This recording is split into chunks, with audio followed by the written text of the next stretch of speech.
Hi hello నమస్తే welcome back to our channel నేత్ర vlogs in Telugu. ఈరోజు వీడియోలో నేను టమాటా ప్లాంట్ గురించి కంప్లీట్గా అంటే సీడ్ టు హార్వెస్ట్ వరకు ఎలాంటి కేర్ తీసుకోవాలి, వాటికి వచ్చే డిసీజెస్ గురించి, రెమెడీస్ గురించి ఇవన్నీ నేను ఈ వీడియోలో అయితే వివరంగా చెప్తానండి. ముందుగా అయితే ప్లీజ్ వీడియోని లైక్ చేసి చివరి వరకు చూడండి. అలాగే వీడియో ఎలా ఉంది అనేది అయితే కామెంట్ చేయండి. ఫస్ట్ అయితే మనం సాయిల్ దగ్గర నుంచి అయితే చూద్దామండి. సాయిల్లో నైట్రోజన్ అనేది కొంచెం తక్కువగా ఉండేలా చూసుకోవాలి, కాల్షియం అనేది ఎక్కువగా చూసుకోవాలండి టమాటోస్కి. ఎందుకంటే టమాటోస్ ఎక్కువగా వస్తాయి, అలాగే గుత్తులుగా వస్తాయి కాబట్టి ప్రతి ఫ్లవర్ రాలిపోకుండా ఉండాలి, కాయలు బాగా గ్రోత్ ఉండాలి, మంచి సైజులో ఉండాలి, మంచి కలర్ ఉండాలి అంటే మెయిన్ ఏంటంటే కాల్షియం ఉండాలండి. అందుకని ఎక్కువగా ఎగ్షెల్ పౌడర్ అయితే ఇస్తూ ఉండాలి.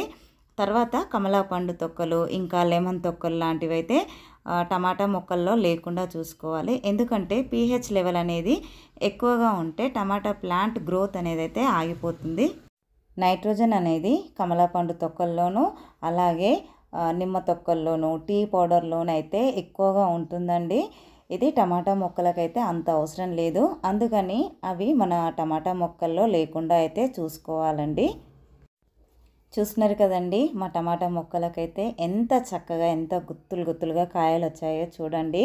ప్రతి మొక్కకండి కాయలు అనేది మంచి సైజు అలాగే మంచి కలర్లో అయితే వచ్చాయండి.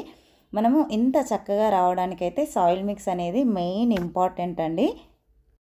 మనము సాయిల్ మిక్స్ కలిపి పెట్టుకున్నప్పుడు ఎగ్ షెల్స్, బనానా పీల్స్, ఇంకా ఎండిపోయిన ఆకులతో సాయిల్ మిక్స్ అనేది చేసి పెట్టుకుంటే టమాటా ప్లాంట్లు అనేది చాలా గ్రీన్గా హెల్తీగా అయితే ఉంటాయండి.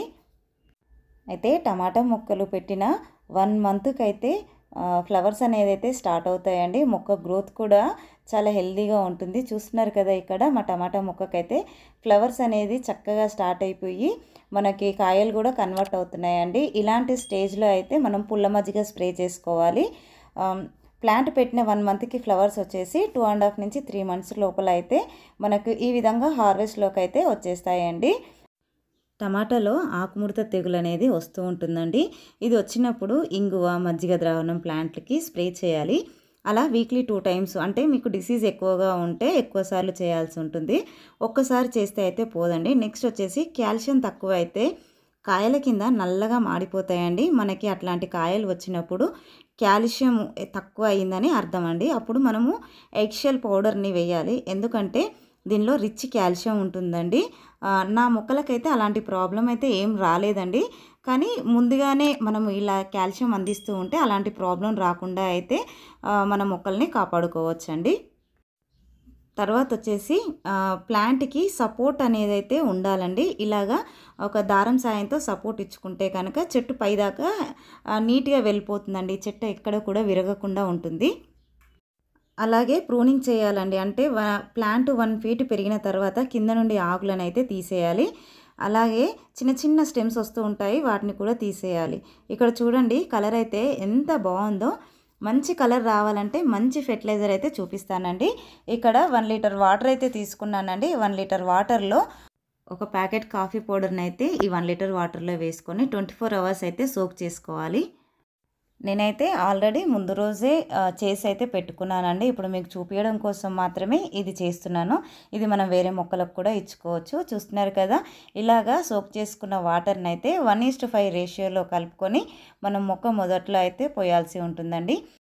ఈ ఫెర్టిలైజర్ని వీక్లీ వన్స్ వాడితే తప్పకుండా మంచి కలర్ వస్తుంది, అలాగే మంచి సైజులో టమాటాలు వస్తాయి, అలాగే హెల్తీగా అయితే వస్తాయండి. ఐ హోప్ ఈ వీడియో మీకు నచ్చిందనే అనుకుంటున్నాను. వీడియో నచ్చినట్లయితే ఒక లైక్ చేయండి, షేర్ చేయండి, ఛానల్ని సబ్స్క్రైబ్ చేసుకొని పక్కనే ఉన్న బెల్ ఐకాన్ యాక్టివేట్ చేసి పెట్టుకుంటే నేను వీడియో పెట్టిన వెంటనే నోటిఫికేషన్ అయితే వస్తుందండి. సో దట్ మీరు మిస్ అవ్వకుండా అయితే చూడొచ్చు. అందరికీ హ్యాపీ గార్డెనింగ్.